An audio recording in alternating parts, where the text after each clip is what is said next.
युद्ध कला और युद्ध नीति में उसे सफल नायक माना जाता है जो अपने शत्रु की आने वाली चालों को पहचान ले।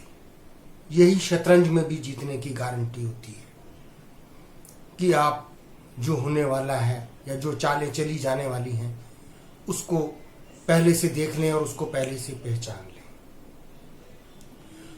इस संदर्भ में मुझे लगता है कि शायद हम 5th जनरेशन की वार में हार रहे हैं। 5वीं पीढ़ी का युद्ध, यह युद्ध सूचना क्रांति का है, यह युद्ध मीडिया का है। हालांकि 2nd वर्ल्ड वार में ही इसका उपयोग, चाहे उसको दुरुपयोग कहें या सदुपयोग कहें, हिटलर ने अपने समय में किया था, जिसको प्रोपेगेंडा वार कहते हैं। आज हम उसको प्रोपेगेंडा वार नहीं कहते, आज हम उसको मीडिया वार कहते हैं। और मैं फिर से अपने शब्दों को दोहराता हूं कि हम मीडिया वार में हार रहे हैं। तफसील से बताता हूं कैसे। वैसे तो हमारे यहाँ इलेक्ट्रॉनिक मीडिया नाम का जो भी सिस्टम है, जो भी चल रहा है, इसने अपनी मेहनत और अपनी भक्ति से 142वां स्थान प्राप्त कर लिया। उसके लिए इनको बधाई देना मानता है। लेकिन कभी आप विदेशी चैनलों को देखें तो हमारे चैनल्स की वो क्लिप्स वो बार बार दिखाते हैं जिसमें माननीय पत्रकार महोदय, डियर फ्रेंड को BND कहा जाता है। एक और मैं किसी चैनल में देख रहा था, उसमें कोई हैदराबाद के सज्जन थे, वो तो बहुत नीचे स्तर तक की गालियां दे रहे थे, लेकिन मर्यादा में नहीं बोल रहे थे।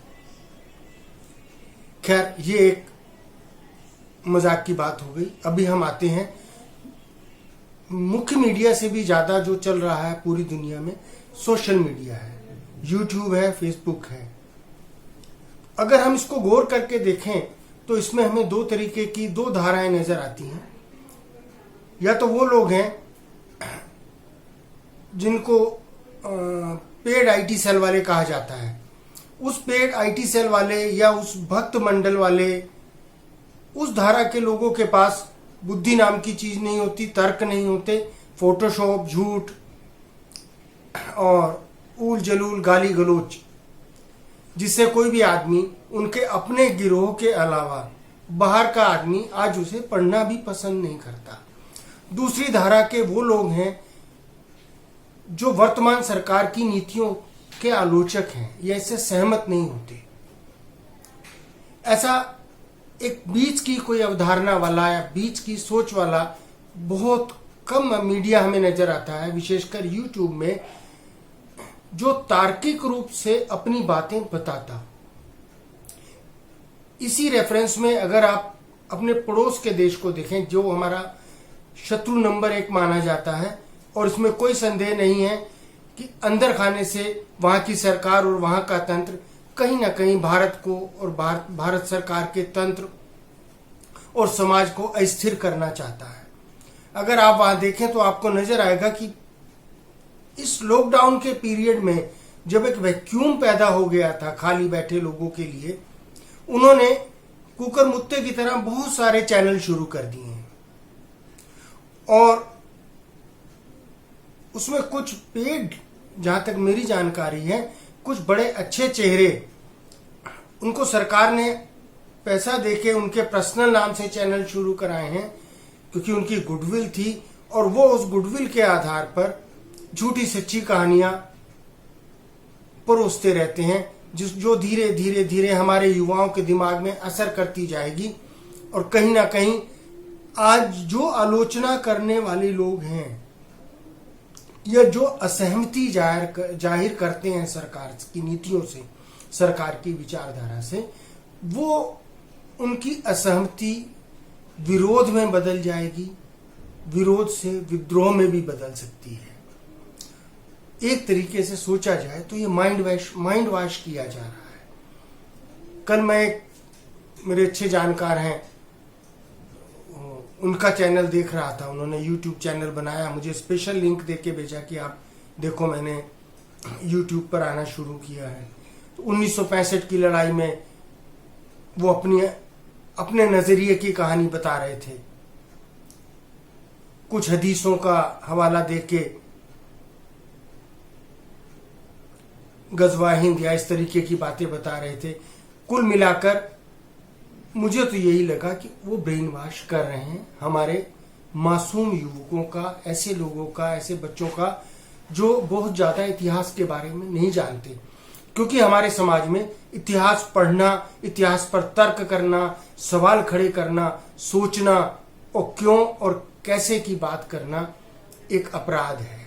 ऐसा काम देशद्रोही लोग ही करते हैं। तो मैं तो सरकार से यही निवेदन करूंगा कि अगर समय रहते सरकार जाग जाती है तो बेहतर रहेगा, कम से कम देश के लिए बेहतर रहेगा। हमें ऐसे लोगों का एक समूह इकट्ठा करना चाहिए, हमें ऐसे लोगों को खड़ा करना चाहिए जो तार्किक रूप से, लॉजिकली वहां को जानते हुए उनका जवाब दे सकें, या उनके जवाब में कुछ ऐसे कार्यक्रम दे सकें जो कम से कम उनकी काट तो हो, हमारी बुराई तो खत्म करने लायक हो। मुझे याद है 1971 में मिसेस इंदिरा गांधी ने, जब हम भारत बांग्लादेश युद्ध में हमारी सेनारत थी, तो हमारी सेना की तरफ से रेडियो के ऊपर कुछ विशेष कार्यक्रम चलाए जाते थे जिसमें व्यंग होता था या ऐसे काम होते थे जिससे वहां की पाकिस्तान की सेना का मनोबल टूटे, हमारा मनोबल ऊंचा हो। आज वो लोग ऐसे कार्यक्रम प्रसारित कर रहे हैं जिससे हमारी सेना का, हमारे समाज का मनोबल टूटता है, हमारी सांप्रदायिक सौहार्दता टूटती है और हमारा जो विशेषता है, जो हमारी संस्कृति है, हमारा अपनापन है, उसमें कहीं ना कहीं सेंध लगाने की कोशिश हो रही है। अगर इस कोशिश को समय रहते नहीं तोड़ा गया तो यकीनन बहुत देर हो जाएगी, जो हमें नहीं होने देना चाहिए। सरकार को इस चीज पर ध्यान देना चाहिए, क्योंकि आप देखते होंगे इलेक्ट्रॉनिक मीडिया पर भी पाकिस्तान से उन लोगों को बुलाया जाता है जो अपने आप को पाकिस्तानी कहते हैं, जबकि हकीकत में मैं बहुत अच्छी तरह जानता हूं कि वो वहां के किसके पेरोल पर हैं, क्या काम करते हैं और क्या उनकी असलियत है। पर देखने में ऐसा ही लगता है कि वो गाली सुनने आए हैं, वास्तव में ऐसा नहीं है। आप भी विचार करें, आप भी आवाज उठाएं। अगर अच्छा लगता है तो सरकार के कानों तक की आवाज पहुंचे और सरकार अपने कुएं से भी बाहर निकल के देखे कि संसार और सागर बहुत बड़ा है। हम जिस युद्ध में हैं उस युद्ध का मैदान बहुत बड़ा है, सिर्फ भाषण से वो नहीं जीता जा सकता। जय हिंद।